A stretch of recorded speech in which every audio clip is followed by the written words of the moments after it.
अल्लाहु अल्लाहु अल्लाहु अल्लाह अल्लाहु अल्लाहु अल्हम्दुलिल्लाहि रब्बिल आलमीन वल आक़िबतु लिल मुत्तक़ीन वस्सलातु वस्सलामु अला सय्यिदिल अंबियाइ वल मुरसलीन व अला आलिहि व सहबिहि अजमाइन बिरहमतिका या अरहमर राहिमीन। मेरे प्यारे अज़ीज़ों, मेरे दोस्तों और मेरे प्यारे भाइयों, अस्सलामु अलैकुम व रहमतुल्लाहि व बरकातुहू। उम्मीद करता हूँ कि आप सब खैरियत से होंगे। आइए आज हम तीसरे लेक्चर की शुरुआत करते हैं और आज तीसरे लेक्चर में जानेंगे कि जो हम हुरूफुल हिजा पढ़े थे उनकी शक्लें कैसी होती हैं। इंशाअल्लाह एक हुरूफुल हिजा लिखा जाएगा और उसके बाद उसकी शक्लें लिखी जाएंगी। आप सब पहचानने की कोशिश करें, इसलिए कि कुरान मुक़द्दस पढ़ें आप या फिर कायदा पढ़ें, दोनों में आपको हुरूफुल हिजा की शक्लें ही मिलेंगी और आगे आपको हुरूफुल हिजा की शक्लें ही पढ़नी हैं। हर्फ को पहचान कर अब उनकी शक्लें भी पहचान लें और इंशाअल्लाह अगर आपने इन तमाम हुरूफ़ों की शक्लें पहचान ली तो यकीनन जो है आप पढ़ने में जल्द कामयाब होंगे। तो आइए हम बिला ताख़ीर के अपनी गुफ्तगू को मुकम्मल करके हम पढ़ाई की तरफ बढ़ते हैं कि आखिर हुरूफुल हिजा की जो शक्लें हैं उनको किस तरीके से लिखा और पढ़ा जाता है। बिस्मिल्लाहिर्रहमानिर्रहीम। अब आइए हम जीम से शुरू करते हैं। कौन कौन से ऐसे हरूफ हैं जिनकी शक्लें होती हैं। देखिए ये जीम है, जैसे कि हमने हुरूफुल हिजा में पढ़ा था। अब देखिए इसकी शक्ल ये है,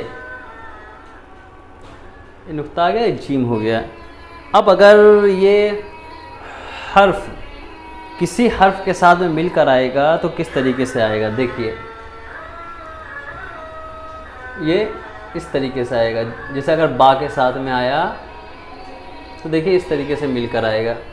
ये जीम की शक्ल है और ये देखिए ये भी जीम की शक्ल है, लेकिन जब ये मिलकर आएगा तब भी हम इन्हें शक्ल नहीं पढ़ना बल्कि जो है जीम और बा पढ़ना है। ठीक है। अब हा की शक्ल, हा की शक्ल और ये हा और बा। देखिए जीम हो हा हो, इन्हें हम नुक्तों के ज़रिए पहचानेंगे, उनकी शक्लों को भी नुक्तों के ही ज़रिए पहचानेंगे, क्योंकि हा में नुक्ता नहीं होता, इसलिए हा की शक्ल यूँ है और वो बा है। ठीक है। अब इसी तरीके से खौ, ये ऊपर नुक्ता आ गया, या खा हो गया, ये खा की शक्ल हो गई। और अगर इसे मिलकर लिखेंगे तो इसे खा बा। देखिए ऊपर नुक्ता आ गया तो इसे खा पढ़ेंगे, ये खा की शक्ल हो गई। जीम हा खा, आपने जीम को भी जान लिया और उसकी शक्ल को भी जान ली होगी। अब आइए आगे बढ़ते हैं। सीन, ये इसे सीन पढ़ा जाता है और ये जब किसी हर्फ के साथ मिलकर आता है तो इस तरीके से आता है। देखिए सीन बा। इधर जो है शक्ल ये आपको डब्लू की तरह, छोटा डब्लू की तरह नज़र आ रहा होगा, इसे इस तरीके से ये आएगा, सीन और बा। ठीक है। अब आगे बढ़ते हैं। बड़ी शीन भी इसी तरीके से लिखी जाएगी, शीन बा। हम इसे भी जो है नुक्तों से ही पहचानेगा, 3 नुक्ते ऊपर हैं तो शीन बा पढ़ेंगे। ये सीन की शक्ल हो गई। अब स्वाद की शक्ल देख लेते हैं। स्वाद, और अगर ये मिलकर आया किसी हर्फ के साथ में तो इस तरीके से आएगा, स्वाद बा। ठीक है। अगर दूसरे हर्फ के साथ मिलकर आएगा तो इस तरीके से आएगा, स्वाद लाम। ठीक है। अब इसी तरीके से द्वाद की भी, ये द्वाद है। ठीक है। अब अगर ये मिलकर किसी हर्फ के साथ में आएगा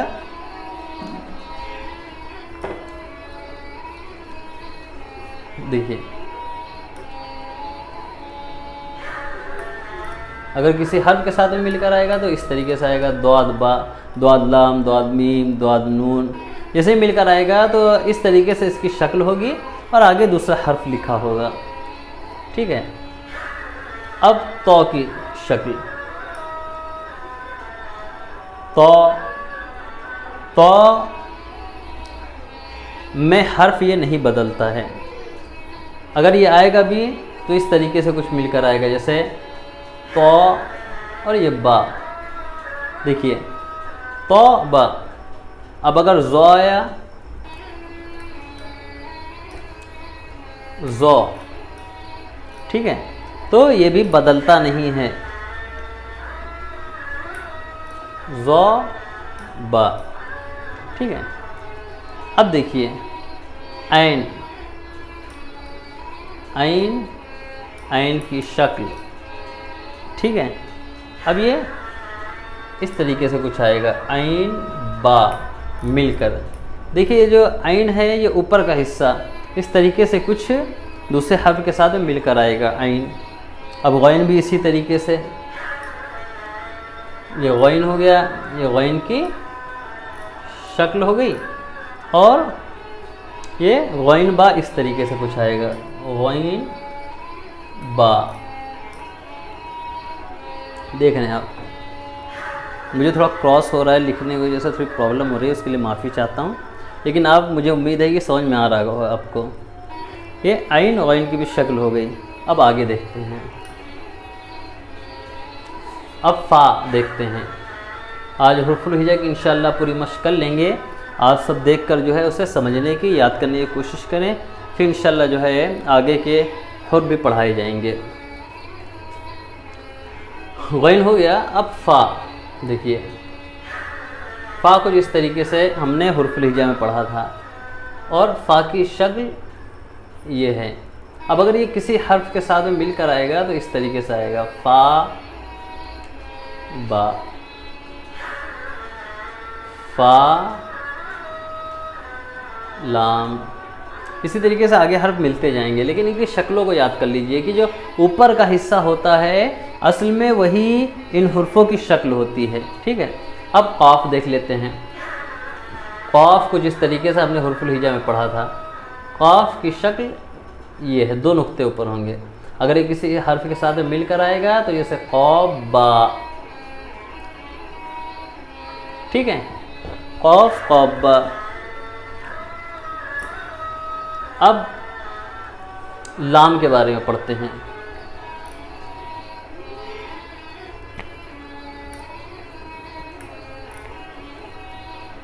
ये लाम है।